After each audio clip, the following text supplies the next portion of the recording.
Je vous avais dit ici, dans ma vidéo concernant l'affaire Peter, quand je parlais à coach Amonchik, j'ai dit ici que quand le bateau coule, bouée de sauvetage là, il n'y en a pas beaucoup. Donc, celui qui a attrapé, il a attrapé. La coach a décidé d'attraper avant son patron. Elle est venue jeter tout le discrédit sur son patron. J'oubliais. Coucou tout le monde, j'espère que vous allez bien. Alors, comme vous avez pu le constater, on va parler de la sortie de coach Amonchik. On poursuit. Coach Amonchik a dit beaucoup de choses dans ses vidéos. Mais on va faire la VAR de ce que moi j'ai dit. Concernant la viande de sorcellerie qu'ils ont mangée là. Au jour d'aujourd'hui, là, vous avez vu que elle a jeté le discrédit sur son patron. Je vous avais dit non.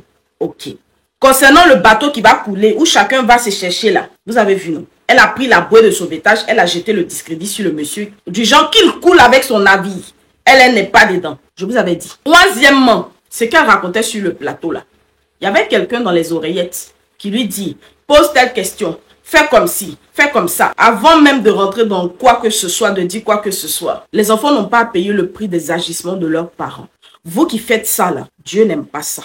Il faut que vous arrêtiez. Si vous avez un souci, prenez la personne en question, réglez vos problèmes. Ne mêlez pas à ça leurs enfants, s'il vous plaît. Vraiment, c'est une requête. Les enfants ne sont même pas au courant de ce que les parents font dehors. Je continue. Je disais que les gens ont la facilité de prendre un sujet pour donner une part de vérité, mais pas toute la vérité. C'est-à-dire que selon ce qui les arrange. Ce qui nous intéresse aujourd'hui, c'est le niveau d'implication de coach Amonchik dans cette histoire de Peter.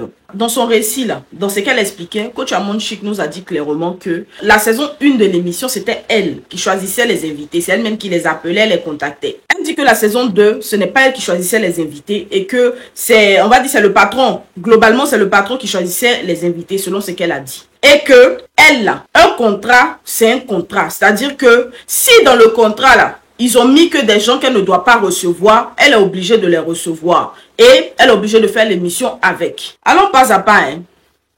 Je dis, oh, déjà, un contrat qui t'est soumis, tu as le droit d'apporter les modifications qui te sied. Ça, c'est un.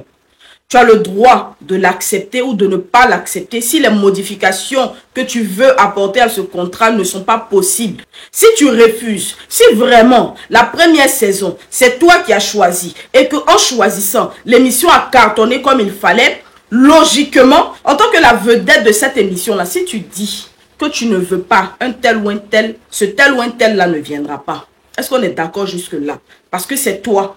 C'est toi l'animatrice phare. C'est toi qui fais l'émission. C'est ton émission au fait.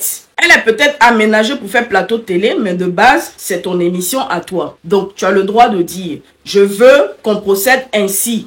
Tout le long, c'est bon, mais ici, là, franchement, je ne peux pas parce que ça va à l'encontre de mes mœurs, ça va à l'encontre de mes principes. J'avais la capacité de le dire.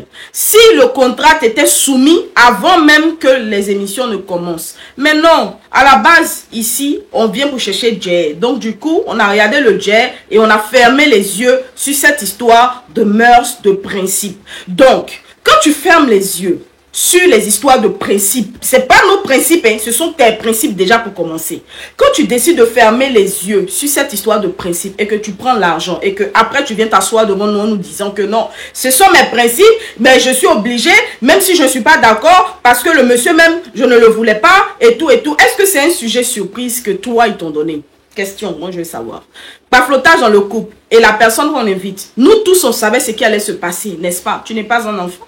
Tu as fait fi de ça, tu as regardé plutôt ton gain, ce que tu allais gagner comme argent là, c'est ce que tu as regardé et tu as signé le contrat.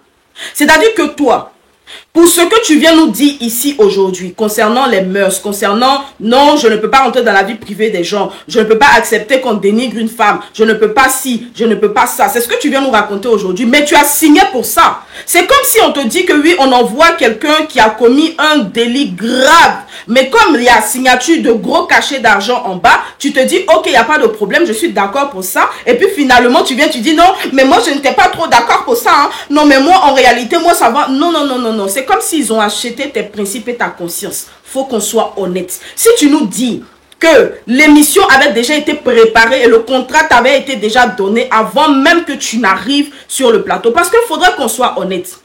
Si tu fais une émission, normalement les conducteurs là, tu les as.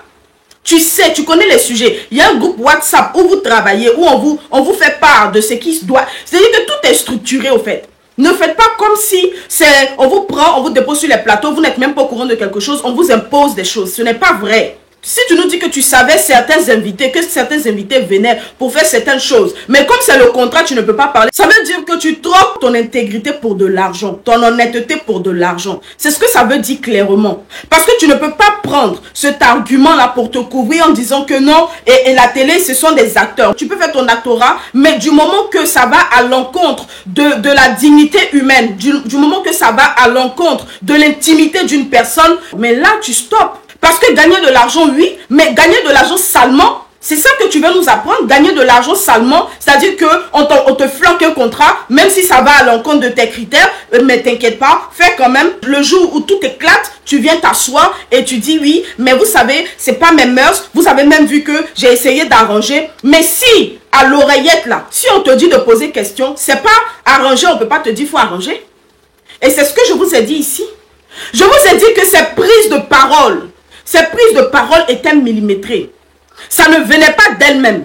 De la même manière, on dit mort. Quand elle finit de mort, on dit souffle un peu. Mort, souffle un peu. Mort, souffle un peu. Sinon, ce qu'elle a dit là, ça n'a pas de sens. C'est facile de dire qu'on m'obligeait à poser des questions dans l'oreillette, mais en même temps, c'est moi-même qui prenais défense. Ce n'est pas possible. Si tu as décidé de te conformer au contrat du début jusqu'à la fin, tu n'auras pas ton mot à dire. Parce que tu as bien vu le truc arriver, mais tu n'as pas parlé parce que pour toi, comme ils ont versé ton argent. Donc du coup, on va faire ce qu'il faut. Mais dans mon cœur, moi je ne suis pas d'accord, hein, mais quand même que je fais. Non. Au jour d'aujourd'hui, on se méfie de tous ceux qui disent qu'ils aiment l'argent. Franchement, parce que celui qui parle matin, midi, soir d'argent, cette personne-là est capable de vendre les autres pour pouvoir s'enrichir. Ça, c'est ce que moi, j'ai fini par comprendre sur Internet. Ceux qui parlent toujours d'argent, l'argent, il faut se méfier de ces personnes-là. Parce que le jour où on va proposer l'argent pour vous faire du mal, ils ne vont pas hésiter, un seul instant. Vous qui aimez vous approcher des gens qui parlent matin, midi, soir, l'argent, moi j'ai l'argent, toi tu n'as pas l'argent, moi j'ai l'argent, toi tu n'as pas l'argent. Il faut vous méfier d'eux. Si tu peux signer un contrat et te conformer au contrat pour de l'argent, ne viens pas pleurer ici pour dire que toi, tu n'étais pas d'accord avec ça. Tu dis que toi, tu n'étais pas au courant de ce que Peter était en prison. Ok, d'accord, il n'y a pas de souci. Mais quand tu as su que Peter était en prison là, quel est le poste que tu es venu faire? Tu es venu encore enfoncer le couteau dans la plaie. Tu es venu encore aggraver les charges. Montrer qu'effectivement, toi, tu n'es pour rien. En fait, écoutez, à un moment donné, il faut que vous arrêtiez et que vous assumez vos actes. Quand tu poses un acte, qu'il soit bon ou mauvais, aie le courage de venir l'assumer. C'est trop facile de jeter le discrédit sur les autres à chaque fois et essayer de se blanchir. Tu viens ici, tu parles. Tu dis non, parce que moi-même, ça, monsieur, vous avez vu comment est-ce que je le traitais et tout. Tout a été orchestré minutieusement. Tu n'as rien, tu n'as pas eu ton mot à dire. Si vous voulez, allez reprendre l'émission. Regardez avec minutie. C'est-à-dire que prenez votre temps pour regarder sa réaction. Vous allez voir que elle-même, sa réaction était calibrée. Tout était calculé. À quel moment elle parlait, à quel moment elle disait elle posait en même temps une question, en même temps elle souffle dessus. Tout était calibré. C'était pour faire le buzz. Maintenant, je viens sur la deuxième partie. Au cas où Peter n'était pas au programme, parce que faut qu'on soit honnête. Toi, tu dis que le contrat t'a été envoyé.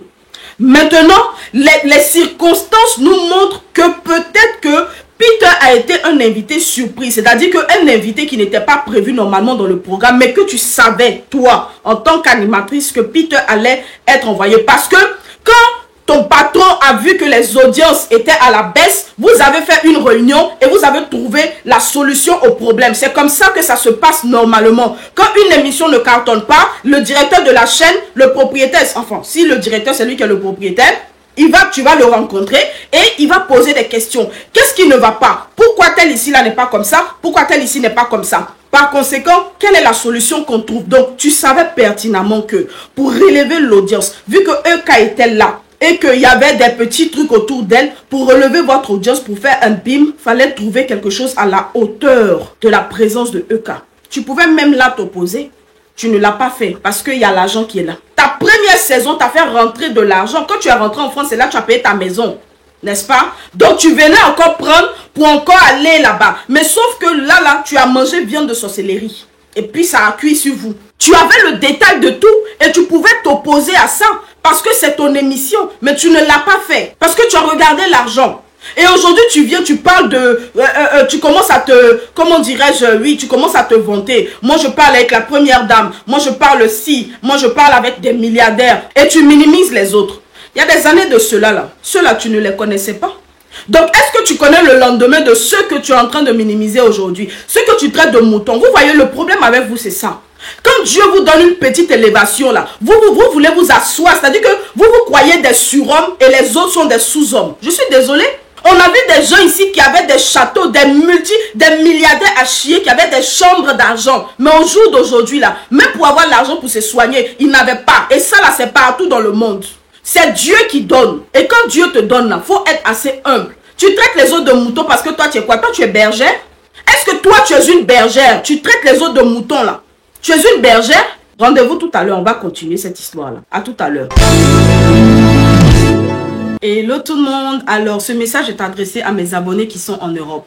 Comme je vous avais dit, vous avez la possibilité d'envoyer de l'argent via l'application TapTapSend à vos parents qui sont en Afrique, en Côte d'Ivoire, via les réseaux de téléphonie mobile que nous avons, Orange Money, Move Money, MTN Money. Et lorsque vous envoyez de l'argent, vous recevez 5 € à l'envoi. Alors, vous utilisez simplement mon code promo NORTI225. Je répète, NORTI225. Et vous allez avoir 5 € à l'envoi.